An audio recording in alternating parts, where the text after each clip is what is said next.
नमस्कार सांगमाने मो ना अशोक बयस 27 वर्ष देखिबाकू गोरा आम घर बौद्ध जिलार गोटे छोट गाँव रे आम गाँ ठारू 5 किलोमीटर दूर रे आमर बजार अछि सेठी मोर गोटे स्टूडियो मध्य अछि मु विवाह व्रत जन्मदिन आदि सबु प्रकार वीडियो शूटिंग करे स्टूडियो भल रोजगार देउथिबारु टंका पैसार अभाव नाही।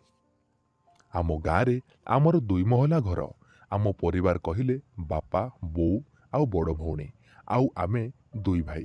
बापा अवसर प्राप्त बैंक मैनेजर बड़ भौणीर बाहाघर सरी जाइछि ता स्वामी बाहर चाकरी करती 2 वर्षरे थरे घर को आसती तार एबे गोटे 3 वर्षर पुओ सान भाई सप्तम श्रेणी रे पाठ पढ़े से हॉस्टेल रे रुहे घरे बापा बोऊ आउ मु मोर प्राय समय स्टूडियो रे कटि जाए बेले बेले मु रातिरे सेठी सोई पड़े बाहागर सीजन समय रे काहींकिना सेतेबेले काम टिके अधिक थाए बोऊ देखिबाकू गोरी आउ टिके मोटी आउ टिके डेंगी मध्य से गोटे मजबूत माइकिना 2 जण मर्दंकू टेकिके फोपाड़ी देव टंका पैसार अभाव नथिबारु मु बापा बोऊंकू कुआडे किछि काम करिबाकू दिएनी सेमाने खाई पी के घरे बसंती। बापा टिके बुढ़ा होई गलेनी एबे बापांकर पेंशन मिलुछि बापांकर प्रथम स्त्रीर पिला छुआ न हेबारु बापा ताकू छाड़पत्र देई बोऊ को द्वितीय विवाह करथिले हेले बोऊ एबे भी 40 वर्षर माल खंडिए ताकू देखिले काहार हेले भी बांड पूरा छिड़ा होइजिवो मु आगरु बोऊ आउ दीदी को लंगड़ा होई कपड़ा बदलिबार बहुत थर देखिछि आम घरे एसबु गोटे साधारण कथा दीदी तो बाहागर आगरु सर्ट आउ छोट छोट कपड़ा पिंधिकी घरे रुहे आम घर ठारू 400 मीटर दूर रे आमर गोटे पदा अछि सेटा गहिर मझिरे सेठी किछि आमर परिवा लागिछि बोऊ सकाळू आउ संध्या समय रे सेठाकू जाई किछि समय काम करे मोर आगरु 2टा ड्रोन कैमेरा थिला हेले बाहागर सीजन रे अधिक उपकरणर आवश्यक पड़े तेणु मु चिंता कली जे आउ गोटे नुआ ड्रोन कैमेरा आनिबी किछि दिन परे मु भुवनेश्वर को जाई गोटे DJI रो दामिकिया ड्रोन किनिली आउ घर को फेरिला बेले सांगरे दीदी आउ ता पुओ को नहीं आसिली दीदी को देखी घरे समस्ते बहुत खुशी होई गले आउ एई भली 2 दिन हसखुचीरे कटिगला ता पर दिन स्टूडियो रे किछि काम न थाए तेणु खरा बेले दुकान बंद करी मु घर को फेरी आसिली घरे आसी देखे तो घरे दीदी बसी टीवी देखुथिला मु ताको पचारिली बोऊ कुआडे गला दीदी कहिला मु देखिनी थिला तो मु कहली हौ मते खाइबाकू दे दीदी मते खाइबाकू देला मु खाई सारिबा परे दीदी कहिला तू नुआ ड्रोन आनिचु काई देखैनु मु कहली हौ चाल छात ऊपर को टेस्ट करिबा दीदी आउ मु छात ऊपर को जाई ड्रोन कैमेरा रे सबु फिडिंग करी उड़ेइलु मु कंट्रोलर धरी थाए आउ दीदी मो पाखरे थाई स्क्रीन रे रेकर्डिंग हेउथिबा वीडियो को देखुथाए मो मन को कौन विचार आसिला केजाने मु ड्रोन को आम पदा आड़े उड़ेइली अधा बाट ड्रोन जीवा परे दीदी कहिला हे देख बोऊ जाउछि मु कहिली एते खरारे से कुआडे जाउछि दीदी कहिला हौ तू बोऊ को फॉलो कर देखिबा मु ड्रोन को टिके अधिक ऊपर को उठेई देली जेमिति ड्रोन साउंड बोऊ को जणा पड़िबो नाही आम पदा चारि पाखरे नोटी नोटा थिबारु केही देखि पारंतिनी आमे सीधा सड़क उपरु लाइव देखुथाओ बोऊ सहीठी बसी थाए किछि समय परे आम गाँर मनु दादा आसिले आउ बोऊ सह कथाबार्ता हेले तांको कथाबार्ता तो किछि सुबा जाउ न थाए खाली जहा देखि हेउथाए तापरे मनु दादा बोऊ को कुंढेकी चुमा देबाकू लागिला एहा देखि दीदी आउ मु पूरा चमकी पड़िलु आमे बुझी पारु नथिलु बोऊ उपरे रागिबु ना बोऊर रासलीला लाइव देखिबु दीदी कहिला कैमेरा को जूम कर मु जूम कली एबे बोऊ आउ मनु दादा स्पष्ट भावरे देखा जाउथिले मनु दादा बोऊर 2 दूध को चिपी चिपी ता लुगा को टेकिला आउ बोऊर बालुआ बियारे हाथ मारिला बोऊ मनु दादा को किछि कहिला तापरे मनु दादा बोऊर लुगा खोलिबा को चेष्टा कला आउ बोऊ मना कला हेले से मानला नाही बोऊ को लंगड़ा करी ताकू तले लुगा पारी सुआई देला आउ ता बियारे ବାଣ୍ଡ ପୂରେଇ ଜୋର ଜୋର ଗେହିବାକୁ ଲାଗିଲା। ସେତେବେଳେ ମୁଁ ମୋ ବାଣ୍ଡକୁ ପ୍ୟାଣ୍ଟ ଉପରେ ଚାପି ଧରିଥାଏ। ଦିଦି ମଧ୍ୟ ତା କୋଳରେ ହାତ ଦେଇ ତା ବିଆକୁ ଚାପି ଧରିଥାଏ। ବୋଉର ଗିହଣା ଲାଇଭ୍ ଦେଖି ଆମେ ଦୁଇଜଣ ଗରମ ହୋଇଯାଇଥିଲୁ। ତାପରେ ପ୍ରାୟ 10ରୁ 15 ମିନିଟ୍ ଗେହିବା ପରେ ମନୁ ସବୁ ବୀର୍ଯ୍ୟକୁ ତଳେ ପକାଇଦେଲା। ଆଉ ସେମାନେ ଉଠି ନିଜର ପୋଷାକ ପିନ୍ଧି ନିଜ ନିଜ ଘରକୁ ଫେରିଆସିଲେ। ମୁଁ ତୁରନ୍ତ ଡ୍ରୋନ୍କୁ ଫେରାଇ ଆଣିଲି ଆଉ ଚୁପଚାପ ନିଜ ରୁମ୍କୁ ଚାଲିଗଲୁ। ବୋଉ ଆମ ଆଗରେ କେତେ ସତୀ ସାବିତ୍ରୀ ଭଳି ହେଉଥିଲା। ମୁଁ ଦିଦିକୁ ପଚାରିଲି, ଦିଦି କ'ଣ କରିବା? ଦିଦି କହିଲା, ତୁ ଏବେ କିଛି କହନି, ସମୟ ଆସିଲେ ଘୋଡ଼ା ଗେହି ବୋଉକୁ ପାନେ ଦେବା। ମୁଁ କହିଲି, ହଉ ଠିକ୍ ଅଛି। ଆମେ ଗୋଟେ ପ୍ଲାନ୍ କଲୁ। 4ରୁ 5 ଦିନ ପର୍ଯ୍ୟନ୍ତ ବୋଉ ଉପରେ ଆମେ ନଜର ରଖିଲୁ। ବୋଉ ପ୍ରାୟ ସବୁଦିନ ଖରାବେଳେ ପଦାକୁ ଯାଇ ମନୁ ଦାଦା ସହ ରାସଲୀଳା କରେ।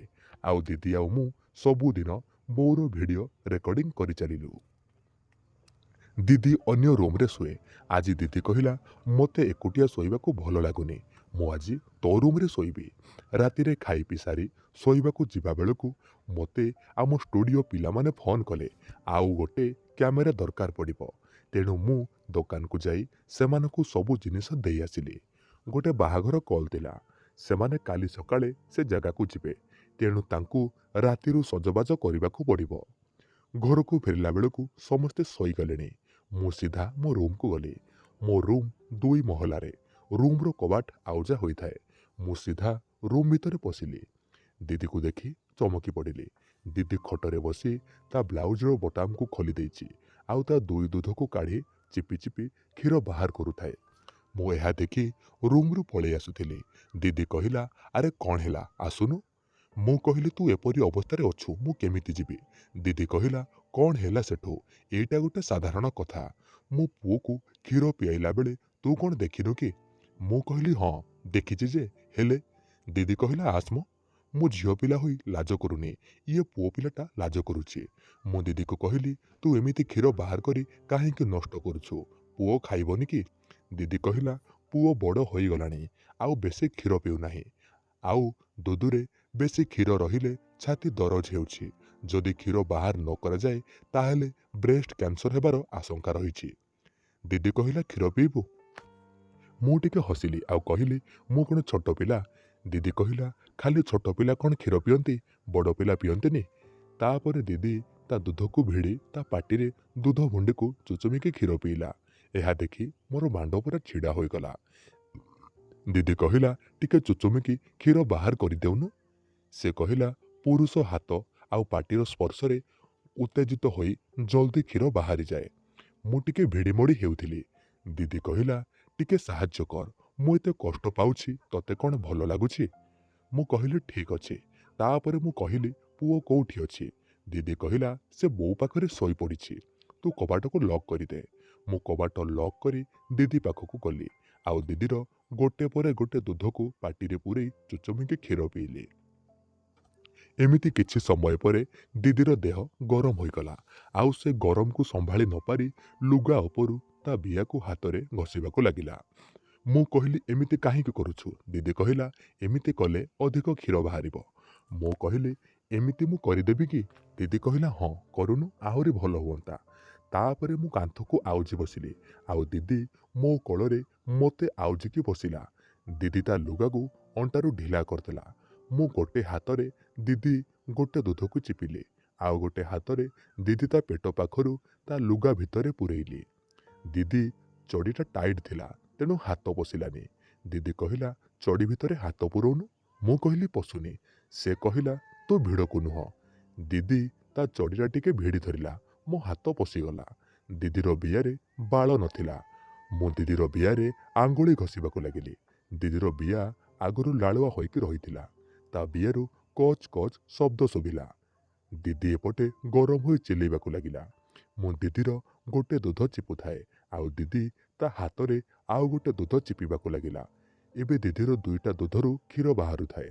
କିଛି ସମୟ ଏମିତି କରିବା ପରେ ଦିଦି କହିଲା, ଆଉ ସମ୍ଭାଳି ହେଉନି, ତୋ ବାଣ୍ଡଟା କାଢ଼ି ମୋ ଦୁଧରେ ଘଷ। ମୁଁ ମୋ ପ୍ୟାଣ୍ଟ ଖୋଲି ମୋ ବାଣ୍ଡକୁ ବାହାର କଲି। ମୋ ବାଣ୍ଡ ଲମ୍ବା ଥିଲା, ହେଲେ ବେଶୀ ମୋଟା ନଥିଲା। ମୁଁ ଦିଦିର ଦୁଧକୁ ମୋ ବାଣ୍ଡରେ ବାଡ଼ଉଥାଏ। ବାଣ୍ଡର ମାଡ଼ରେ ଦୁଧରୁ କ୍ଷୀର ଝରି ପଡ଼ୁଥାଏ। ତାପରେ ଦିଦି ତା ଗୋଡ଼କୁ ଟେକି ତା ବିଆରେ ବାଣ୍ଡକୁ ଘଷି ଘଷି ଲାଳୁଆ କରିଦେଲା।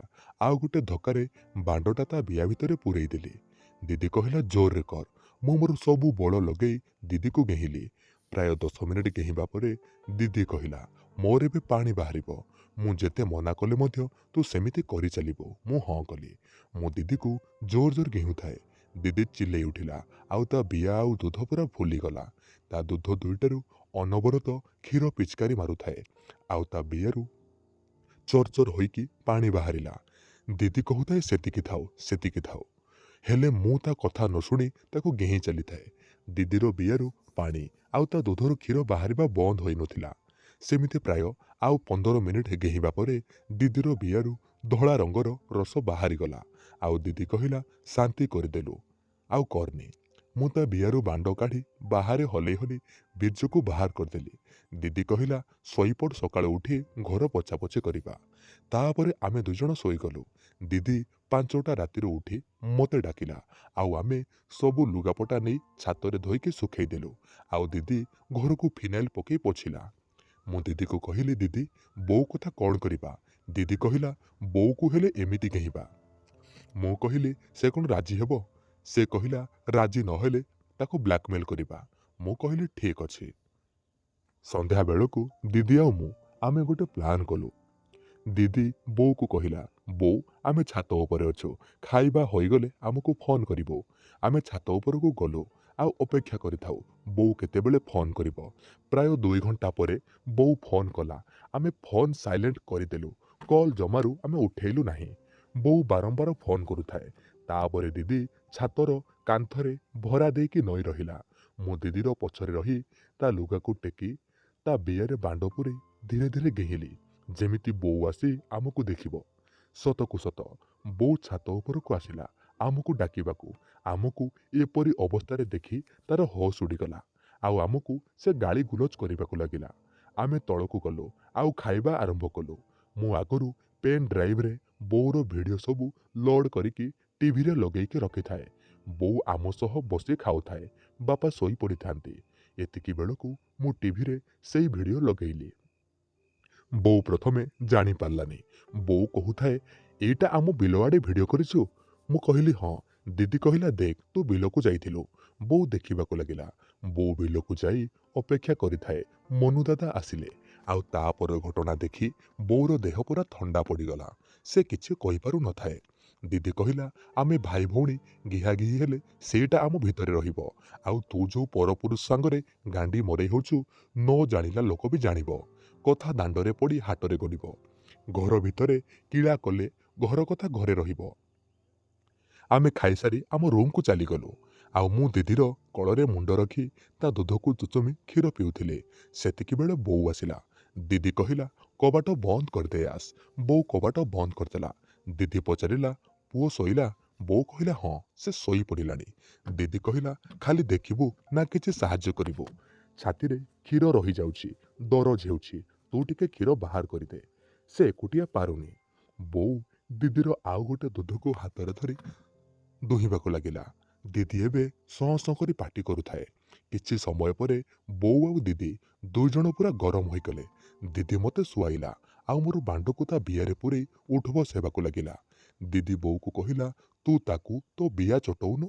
ବୋଉ ତା ବାଳୁଆ ବିଆକୁ ମୋ ମୁହଁ ଉପରେ ଲଦି ଲଦି ଦିଦି ଆଡ଼କୁ ମୁହଁ କରି ବସିଗଲା ଆଉ ମୁଁ ମୁହଁରେ ତା ବାଳୁଆ ବିଆକୁ ଘଷିବାକୁ ଲାଗିଲା। ଏବେ ବୋଉ ଆଉ ଦିଦି ଦୁଇଜଣ ମଜା ନେଉଥିଲେ। ବୋଉ ଦିଦିର ଦୁଇଟା ଦୁଧକୁ ହାତରେ ଦଳି ଦଳି କ୍ଷୀର ବାହାର କରିବାକୁ ଲାଗିଲା। କିଛି ସମୟ ପରେ ସେମାନେ ଜାଗା ବଦଳେଇଲେ। ମାନେ ବୋଉ ମୋ ବାଣ୍ଡକୁ ତା ବିଆରେ ପୂରେଇ ଉଠବସ ହେବାକୁ ଲାଗିଲା ଆଉ ଦିଦି ତା ବିଆକୁ ମୋ ମୁହଁରେ ଘଷିବାକୁ ଲାଗିଲା। ଏହାର 10 ମିନିଟ୍ ପରେ ମୁଁ ବୋଉ ଆଉ ଦିଦିକୁ ଘୋଡ଼ି ବନେଇବାକୁ କହିଲି। ସେ ଦୁଇଜଣ ଆଣ୍ଠେଇ ରହିଲେ।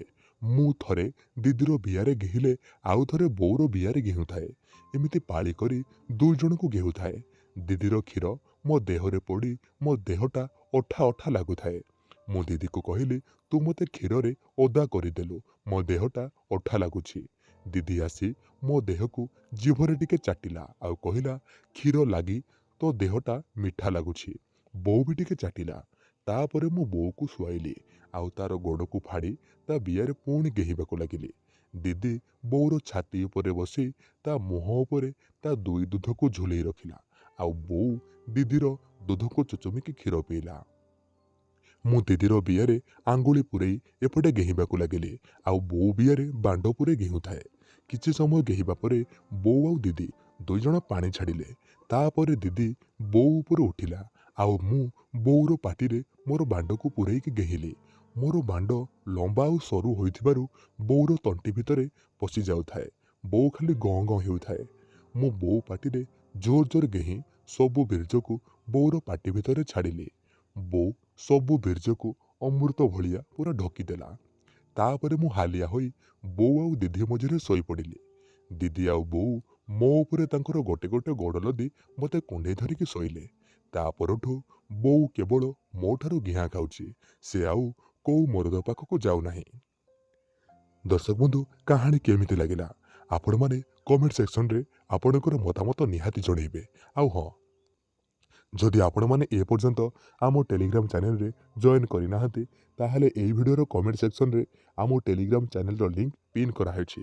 ଜଲ୍ଦି ଯାଇ ଆମ ଟେଲିଗ୍ରାମ ଚ୍ୟାନେଲରେ ଜଏନ୍ କରନ୍ତୁ।